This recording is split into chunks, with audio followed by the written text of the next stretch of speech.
siap ya. Bismillahirrahmanirrahim. Assalamualaikum warahmatullahi wabarakatuh. Waalaikumsalam warahmatullahi wabarakatuh. Selamat malam. Apa kabarnya? Salam Ya, sehat selalu. Semoga kesehatan Anda selalu terjaga. Amin amin ya rabbal alamin. Perkenalkan, nama saya Rifki Fadian dari Fakultas Psikologi Universitas Muhammadiyah Profesor Dr. Hamka, Jakarta. Mungkin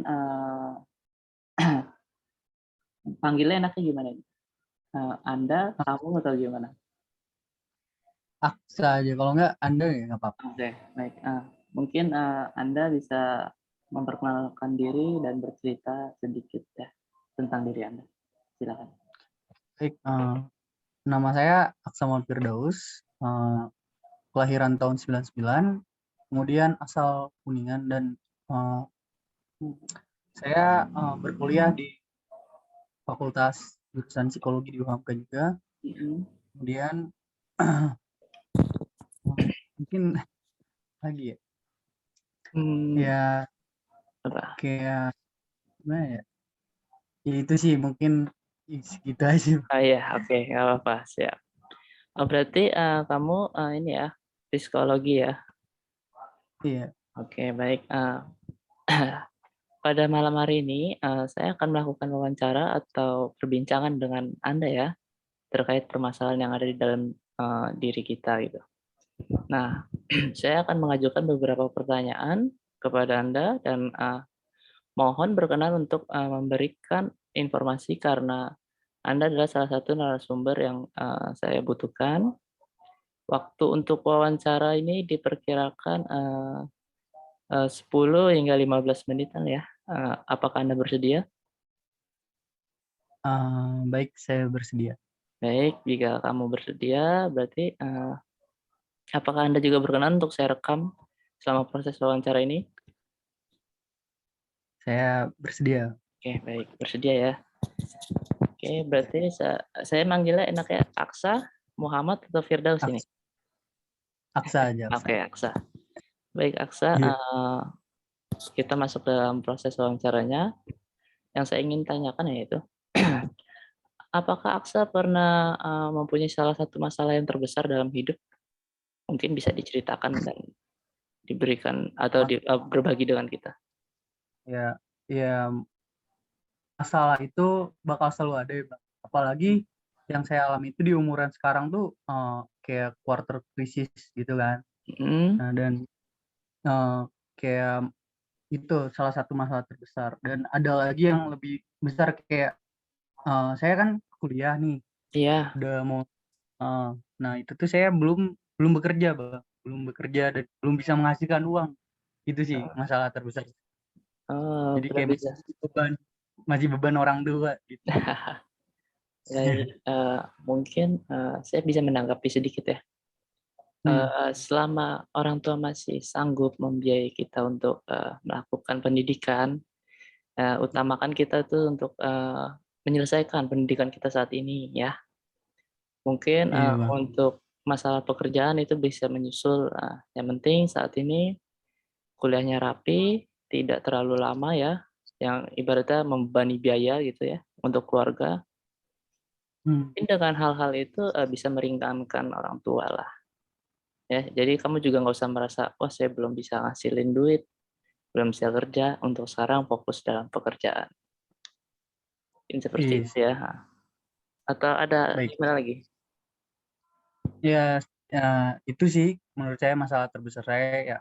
Yang saat ini satu ya? lagi kan ada yang quarter crisis yang di mana ya seperti saya kehilangan arah gitu, Bang, kayak gitu. Saya tuh sebenarnya maunya apa? Kelebihan saya tuh apa?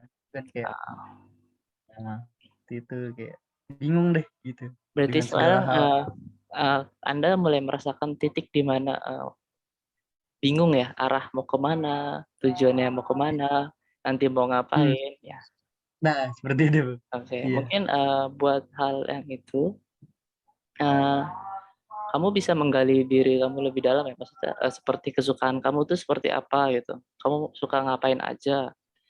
Kita mulai dari, maksudnya kita lihat dari hal-hal yang kecil itu, biasanya nanti kita akan mendapatkan arahan gitu atau jalan bagaimana ke depannya nanti. Oke, baik. Untuk yang pertanyaan berikutnya, apakah ada hal yang tidak bisa Anda lakukan, lalu kemudian eee, hal itu tuh memberi Anda suatu masalah gitu? Yang tidak bisa saya lakukan tuh, kalau di sekarang tuh mungkin jawaban saya masih berkaitan dengan pertanyaan yang, Yang nomor pertama ya? 1 ya. Heeh, oke. Iya, heeh. Jadi tadi kayak saya belum bisa mandiri gitu kan, gimana kayak saya tuh mikir, "Aduh kasihan nih orang tua," tapi saya nggak bisa gitu, belum belum bisa gitu. Iya. Terus, saya yang serba bingung gitu yang tadi saya bilang yang quarter crisis kayak gitu kan, kayak Oh, jadi menimbulkan masalah gitu ke depannya. Entah mungkin ada yang bertanya kepada saya, "Kamu nanti ke depannya mau jadi apa?" Saya bingung tuh mau jawab apa kan. Oh iya, benar. Jadi masalah juga untuk Emang pribadi saya masalah itu sendiri. emang kalau di perkuliahan atau ingin nantinya mau lulus itu emang begitu ya biasanya. Entar mau jadi apa, mau kerja di mana ya. Nah, Eee, iya, ya balik lagi seperti yang tanggapan sebelumnya ya saya bilang tadi, kita fokus untuk menyelesaikan, bidang studi kita saat ini ya, pendidikan kita, yaitu terutama Aksa di bidang psikolognya, kelarin, mata kuliahnya hingga selesai tepat waktu. Mungkin setelah itu untuk jenjang karir itu, akan mengikuti gitu loh. Jadi selama prosesnya itu lancar, insya Allah semuanya juga akan lancar hingga jenjang jenjang karir nantinya, gitu ya.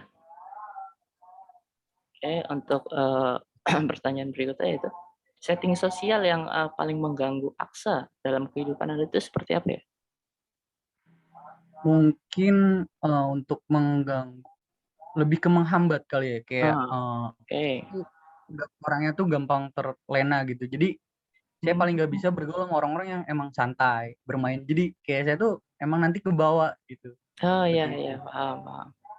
Oh, berarti jika masalah seperti ini, mungkin Aksa punya teman-teman yang lebih mensupport Aksa ke arah yang lebih Iya positif ada sih. gitu vibes-nya? Oke. Jika Aksa mempunyai, teman-teman yang seperti itu mungkin lebih baik, untuk teman yang tidak mendukung tuh lebih dikurangi lah dalam sosialisasinya ya. Tapi kalau dalam berteman biasa ya cukup lah, biasa aja. Tapi mungkin Aksa ya bisalah ngeliat nilainya yang baik dan buruk kayak gitu. Lebih dipilah kali Bang ya? Iya benar, lebih dipilah ya. Kamu Mhm. kan juga udah bisa nentuin ya, udah mahasiswa juga, mana yang baiknya, Iya. mana yang buruk ya, oke. Iya. Oke, untuk berikutnya, jangan pegang-pegang ya. Apakah ada perasaan negatif yang sering Anda rasakan? Perasaan negatif tuh mungkin lebih ke minder ada, terus, Minder. malas juga itu termasuk perasaan nggak sih, Kak? Males Males itu gitu. kayaknya mungkin deh, masuk juga, termasuk itu. Iya, kalau minder kan kayak, aduh ngelihat yang sepantaran udah pada Oke kerja nih gitu. oke, paham. Gini ya, Terus males tuh gitu, kayak aduh ngerjain tugas males tuh, males. kan ada pepatah kan, nggak ada tuh namanya orang bodoh, adanya kan orang malas ya, Iya bener kan? iya, makanya. Mungkin, permasalahan itu bisa Aksa mulai dari diri sendiri ya, dengan Mmm, dengan membiasakan, suatu hal tuh dikerjakan secara tepat waktu ya, benar ya? bener Terus, bener. terkait pekerjaan yang tadi minder itu, setiap orang itu mempunyai, waktunya berbeda. Maksudnya tuh setiap orang tuh ada waktunya masing-masing gitu. Ada yang lulusnya kemarin, ada yang baru mau akan lulus, atau mungkin tahun depan baru lulus. Jadi kamu nggak usah terlalu terpaku dengan teman-teman yang sudah lulus, ya. Fokus aja sama Iya, apa yang kamu lakukan saat ini, oke? baik Bang. Berikutnya, apakah ada pemicu perasaan tersebut ya? Atau maksudnya gini, pemicu, kan tadi kamu bilang, kamu kayak minder, ya kan, terus Heeh, lulus segala macam ya. Nah, di dalam hal itu, kira-kira pas saat sedang apa, tiba-tiba kamu terpikir akan hal itu gitu? Atau sedang melamun kah? Atau kalau ketika bagaimana? yang minder tuh kalau misalnya lagi kumpul Bang, kalau lagi Oh, nongkrong bareng. ikut, oke. Iya, ada tuh. Kayak teman-teman tuh mulai cerita dia, "Oh Mhm, gua alhamdulillah nih udah gini." oke, Ya paham dalam paham. hati sih kadang ikut senang juga, cuman kayak mikir, "Kapan ya gua kayak dia?" Saya kayak dia Oke oke. gitu, Bang.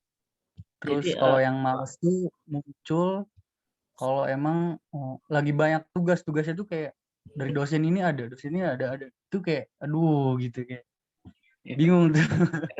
Jadi malas timbulnya. Itu juga yang saya rasakan. Iya kayak gitu. Oke, terkait trigger itu ya, pemicu itu ya, timbul itu sebenarnya itu tergantung kita menyikapinya saja.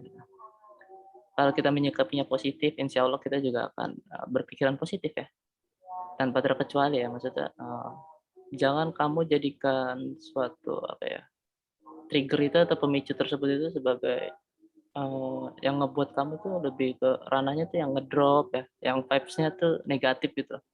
Tapi jadikan itu tuh suatu acuan untuk menjadi satu yang positif.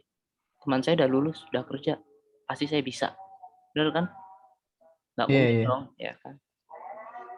Jadi tanamkan saja di dalam diri itu untuk menjadi orang yang positif gitu loh, dalam menyikapi hal-hal. Ya, baik. Itu ya. Untuk berikutnya ya. Di dalam kehidupan Aksa itu ada nggak seseorang tuh yang kayak ngebuat kamu tuh kayak mengalami kesulitan gitu? Atau membuat kamu merasakan kesulitan karena dia gitu? Atau memberikan masalah gitu?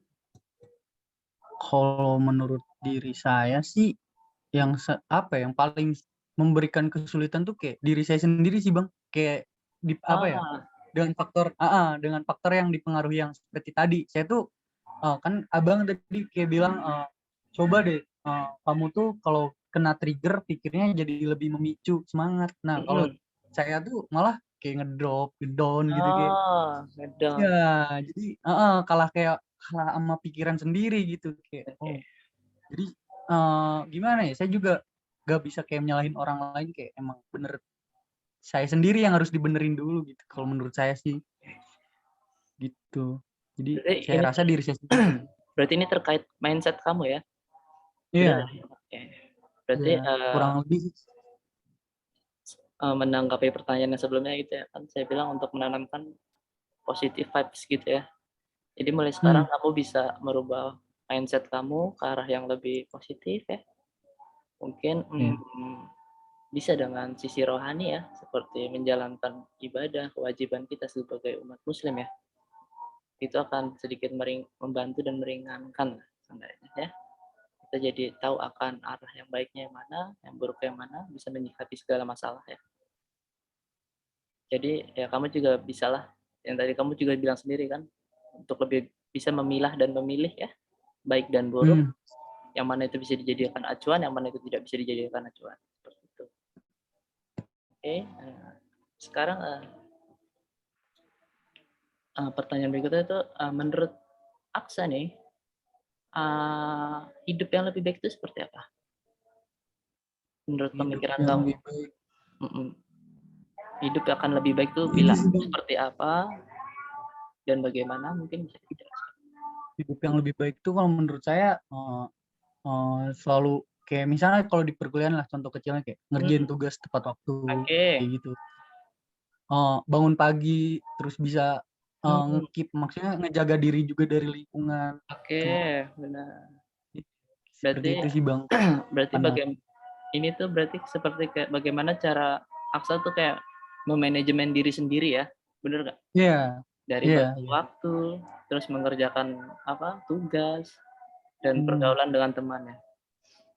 Nah, oke. Jadi mungkin, emang sih di umur-umur sekarang tuh lagi riskan lah ya, terkait hal-hal itu ya. Ada orang yang tidak bisa memanajemen waktu dengan baik, ya, terus memanajemen pekerjaan juga dengan tidak baik, dan itu akan, mempengaruhi ke segala hal ya, dalam kehidupan. Mungkin Aksa ke depannya nanti akan lebih ini ya, untuk lebih apa ya, ibaratnya, lebih bisa memanajemen waktu ya. Benar, Aksa? Atau gimana? iya Bang. Iya Oke, sedang saya usahakan sih untuk bisa ke sono. baik. Ini ada pertanyaan, pemicu kecemasan dalam diri itu apa? Memicu Mhm, yang cemas membuat tuh ketika kecemasan. Mhm, ya itu ketika emang apa ya, ada tugas yang emang bener-bener saya gak bisa lakuin dengan apa ya, kapasitas saya gitu, dengan kemampuan saya panik tuh di situ. Kayak misalnya ada tugas apa, misalnya deadline-nya mepet atau emang tugasnya gak bisa saya kerjain, itu saya panik. Oke. Berarti itu ya. Terkait kecemasan itu, mungkin Aksa bisa lebih aktif ya, menanyakan kepada teman ya, jika tidak bisa ya. Terus jika ada tugas yang sulit atau tugas yang ibaratnya deadline banget nih, ya jika bisa ya manajemen waktunya diatur lebih baik lagi untuk mengerjakan tugas-tugas yang diberikan ya, supaya tidak terbengkalai atau apa ya, yang membuat kamu tuh timbulnya rasa kecemasan itu. Jadi dengan mengurangi hal itu, insya Allah lah kecemasan dalam diri itu akan berkurang ya. Siap. Oke Oke. Bang. Pernahkah Anda tahu hal yang paling disukai orang lain tentang diri kamu? Misalkan orang lain tuh ke kita sukanya seperti apa? Kalau setahu saya sih orang-orang tuh suka pada, maksudnya seneng lah bergaul dengan saya tuh loyal, karena saya loyal gitu. Oh, oke. Ah, Mungkin jadi bisa lah. always ya gitu. Ajak nongkrong berangkat. Oke. Easy going ya, easy going. Iya. Oke. Oke. Gitu. Berarti kan dalam sosial juga kamu baik ya dengan teman ya, tidak ada permasalahan juga, mau berjalan Iya. baik ya. Tapi dalam hal itu merasa tidak kalau kamu malah dimanfaatkan atau gimana gitu dengan teman kamu? Karena kamu loyal, terus gampang diajak pergi. Takutnya kan ada Nah, orang-orang yang memanfaatkan itu. kalau menurut saya sih itu sih, jadi kayak karena saya terlalu loyal gitu, saya terlalu mementingkan orang lain gitu kan, jadi jatuhnya Ah, tuh kayak jadi jadi kayak nggak mikirin diri sendiri, jadi kayak diri kalau udah nongkrong misalnya gimana gimana, udahlah diri sendiri mah gimana ntar gitu. I see. Iya sih kalau menurut ketika saya pikir kembali ya, keadaan diri saya tuh kayak gitu. Oke, baik. Mungkin ke depannya Aksa bisa lebih ini ya. Boleh kita mementingkan orang lain ya. Tapi Hmm, untuk hal yang lebih penting tuh utamakan diri sendiri dulu ya. Karena bagaimanapun kita yang paling tahu tentang kita ya kita sendiri ya. Jadi iya. terkait hal itu ya, kalau saya bilang mementingkan diri itu lebih lebih penting sih. Maksudnya lebih penting tuh kita tuh harus lebih aware lah terhadap Iya, diri kita sendiri gitu. Oke, masuk benar-benar. pertanyaan terakhir nih. Seandainya Anda dapat berubah atau merubah satu hal dalam diri Anda, maka apa yang Anda akan ubah dalam dirimu? Kalau yang saya pengen ubah dalam diri saya tuh berubah, pertama yang tadi ya, selalu berkaitan jadi jawaban tuh kayak sama yang pertanyaan yang di atas, kayak saya pengen rubah rasa malas saya Oke, pengen lebih bisa manage diri saya. oke. Jadi seperti abang apa ya yang abang bilang tadi tuh emang kayak bener juga, kayak harus lebih aware sama diri sendiri. Benar. Itu sih ya yang pengen saya ubah tuh, lebih ke arah situ sih. Oke, mungkin untuk hal itu ya. Ya Hmm. mungkin untuk sekarang bisalah kita mulai dengan apa ya, untuk melakukan ya 1, 2, 3 perubahan sedikit demi sedikit. Nah, bisa itu akan menjadi kebiasaan baru ya. Jadi dengan begitu diri kita atau pikiran kita akan menerima gitu dengan hal-hal baru itu yang berubah dalam diri kita. Memang sulit untuk merubah hal itu. Tapi sih saya rasa dengan diri kamu yang kayak gini ya, maksudnya yang Kakak tahu atau saya tahu, kamu kan dilihatnya baik nih, dari muka oke ya kan, nggak ada Amin. kelihatan jahatnya gitu ya, nggak ada kelihatan Amin. susah dibilangin gitu, ada kemauan lah. Oke, kalau Iya. dilihat dari physically, good looking, semuanya bisa lah. Insya Allah semuanya berjalan dengan baik ya, untuk Ya, berubah amin. jadi yang lebih baik juga. Oke, itu eee, sesi wawancaranya. Jika ada yang ingin ditanyakan boleh, atau gimana? Apa sudah cukup? Ya menurut saya dari apa ya, dari apa yang Abang tanyain dan apa yang Abang utarain juga gitu. Seperti yang saya ini, itu sangat membantu sih untuk pribadi saya sendiri gitu. Untuk bisa merubah lebih baik ke depannya. Jadi saya ucapkan terima kasih juga gitu ke Abang. Sama-sama. Ya sih saya rasa cukup sih Bang. Cukup ya. Baik. Sebelumnya saya ucapkan salam dan terima kasih yang sebesar-besarnya karena telah menyediakan waktu dan tempatnya ya. Karena telah terlaksananya konseling pada malam hari ini. Maaf bila ada salah kata ya. Assalamualaikum warahmatullahi wabarakatuh. Waalaikumsalam warahmatullahi wabarakatuh.